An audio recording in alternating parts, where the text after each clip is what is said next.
Hi, welcome to the podcast by Dr. Sushma Singh. Let us start conversation on Unit 16 Education in Europe Case Studies 2. And we are continuing our topic Education in Europe. And our country is Hungary. The present educational system of Hungary crystallized in the 17th and 18th centuries. Hungarian public education has been undergoing continuous reforms, some of which sometimes worked against the previous ones. Reforms concentrated mainly on the content of education, but the issue of decentralizing and democratizing the entire public education system always lingered in the background. The process was triggered by Act of 1985 on public education that set out to implement a structure built on the professional independence of institutions of teaching and education to replace the previous rigidly centralized education system.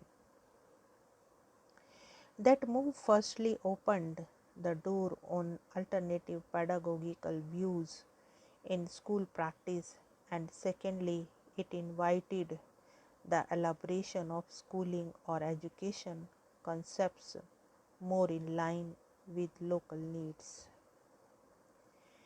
In harmony with the government program and the task arising from the accession to EU, the Minister of Education decided to embark on a comprehensive modernization and development program.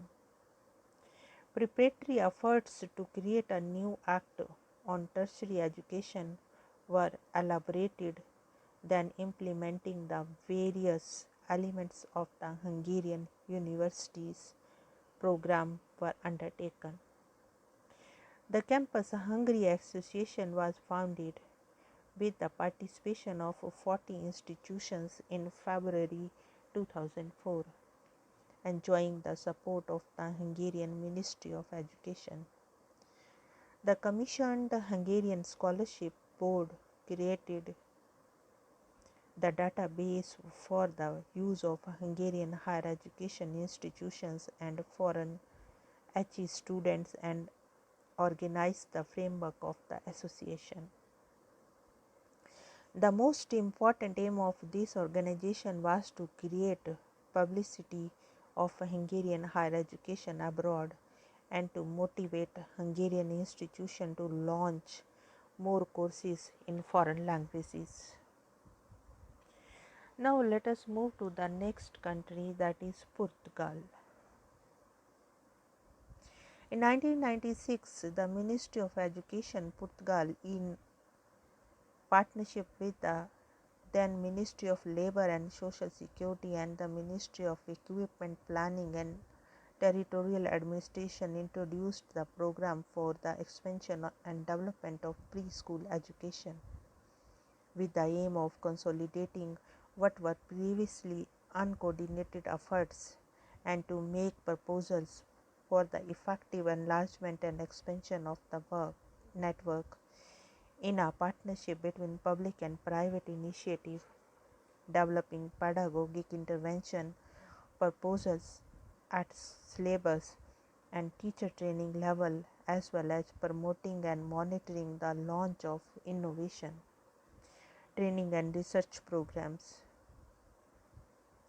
In March 2005, the 17th constitutional government came into office,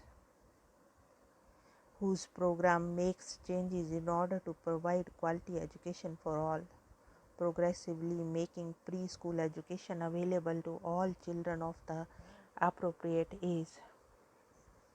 The first Portuguese university was founded by royal decree in 1920, issued by King Denis, although there had been two large medieval style religious school in Coimbra and Alcobaça since the 12th century.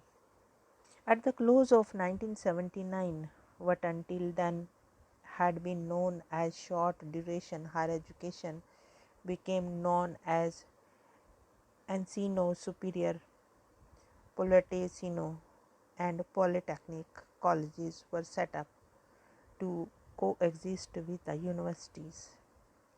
Between the second half of the 80s and the beginning of the 90s, this growth exceeded 50% in both state and private and cooperative teaching. By the early 90s, there were 152 state and 81 private schools of higher education. The new Education Act approved by Parliament contained Lisbon strategy, guidelines and underlying principles of the Bologna Declaration, those worth being highlighted here. The alteration to the access system for higher education, the strengthening of the principle of equality among the various subsystems of higher education in accordance with the value of educational, scientific and cultural projects, growth of quality in education, research and experimentation, demand for quality for the attribution of degrees regarding the merit of the institution, the reorganization of the higher education system via the achievement of the objectives of the Bologna Declaration, and the alteration to the Finance Act.